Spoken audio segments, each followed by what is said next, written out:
Step 1, you're going to go in with your Calamine drying lotion. Yeah, this lotion will have your makeup on all day, sweat free, I guarantee.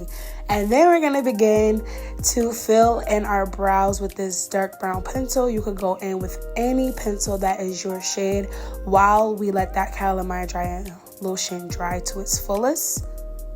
How is everyone doing? I hope that everyone is well, and I hope that life is treating you good.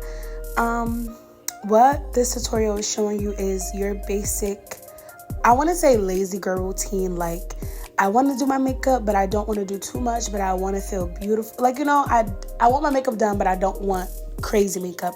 This tutorial is perfect for you.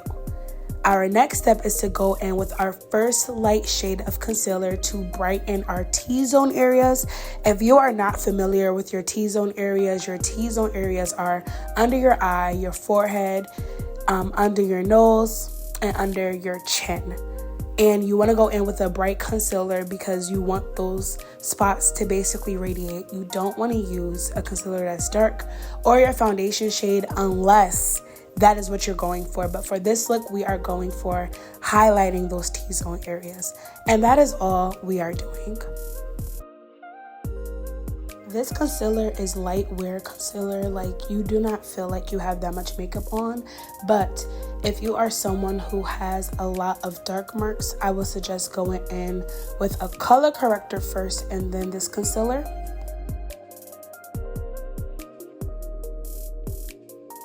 So I took a second and I'm like, I want them to see what these products are. So this is how the Calamine drying lotion looks that I use, and it's from Walmart.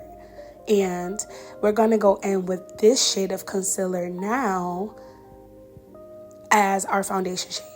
So I ran back to these concealers because 1, they are super price friendly, and 2, they work just as good and they don't feel like you have that much makeup on, especially if you are a girl where you don't have a lot of dark spots and a lot of, like, you know, blemishes or things like that. This concealer will be perfect for you because it literally just goes on your skin so well and it melts so well. And even if you have to go in with a color corrector on before you use this concealer, you can do that as well. But the way we blend is I start on the edges of the first concealer, and note that before you go in and blend any concealer, you want to let the concealer get tacky. If you see that the concealer is not tacky enough, you want to leave it, because when it's tacky, it's easier for you to blend it in. That is a skill that I've learned over the years of doing makeup, and it changed my entire life. You see how that brighter eye just looks so good? And you're going to do the same exact thing to the next side of your face.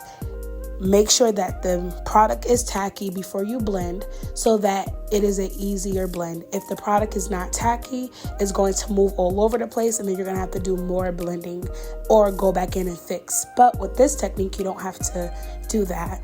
And note that the concealer placement is key, because look how my under eye is just so bright and lifted up. You don't want to put this concealer all the way down your cheeks, because the goal is to only highlight your T-zone areas and to bring out that brighter under eye. That is all you are doing with highlighting your face with the first shade of concealer. Now, you let that second shade get tacky as well, and you're going to go in with a blending brush to begin to blend these two. Not blend them together in a sense, but put it all together, and you'll see exactly how I'm doing that as I'm showing you how to blend it. And all you're doing is, it doesn't look like I'm doing gentle strokes, but I really am. I'm just going super fast. But you do gentle strokes because the goal is to not move the makeup all over the place, but to pat it gently into the spots that you already placed it. That is something that has changed my life with doing makeup. You're not just brushing it side to side, you're patting it in place of where you already placed it. And then once you begin to do that, you'll see it all coming together.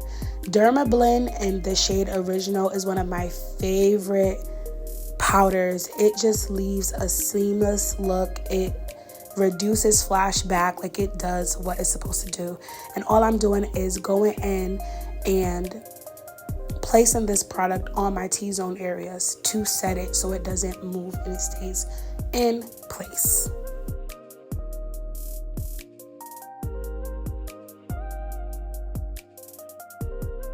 Our next step is going to be to go in with a mist, a setting spray mist, and you're going to spray this on your face exactly after you're done setting it.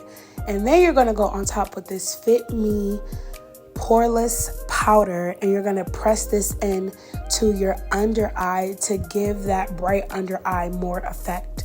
So I have recently fallen in love with bright under eyes, and I love when my under eye is popping out more than anything else. Like, if you're gonna see me, you're gonna see this under eye popping out, and this is how you do it.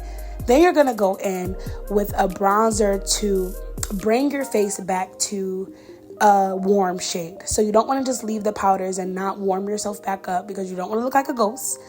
And now we're going to go in with another bronzer on top of that darker one to give our face that peachy, soft peachy brown look. And I also like to place this on top of my eyelid just so that I'm not leaving my eyelid hanging. Do not walk out the house with just concealer on your eyelid and that's it. Put something up there, something. And this is our final look. You're going to go in and do whatever lip combo is best for you. Apply your mascara and be on your way. I hope this video was so helpful. We'll see you next time. Bye, guys.